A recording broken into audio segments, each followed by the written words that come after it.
Welcome back, everybody. Today I'm going to teach you how to access Street View on Google Maps. Street View is an incredibly useful feature that lets you virtually explore locations as if you were actually standing there, which is perfect for checking out neighborhoods, finding landmarks, or getting familiar with a place before you visit. To get started, open your browser and head over to google.com/maps.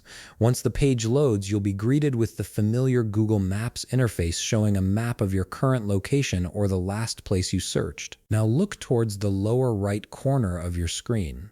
You'll notice a small yellow human icon, often called Pegman. This little icon is your gateway to Street View. It might seem inconspicuous at first, but it's incredibly powerful for what we're about to do. Here's where the magic happens. Click and hold on that yellow human icon, then drag it over to the area on the map where you want to enter Street View. As you drag it, you'll notice something interesting. The streets that have Street View available will automatically highlight in blue. This visual cue is really helpful because it shows you exactly which roads and areas you can explore in Street View mode. Once you've positioned the icon over your desired location, release it. Now the page will begin loading the Street View imagery. This might take a moment depending on your internet connection, so just be patient while Google processes and displays the panoramic images. Once everything loads, you're now fully immersed in Street View.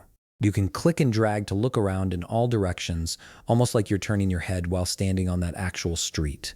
You can also click on the arrows that appear on the road to move forward or backward along the street, letting you virtually walk through the area.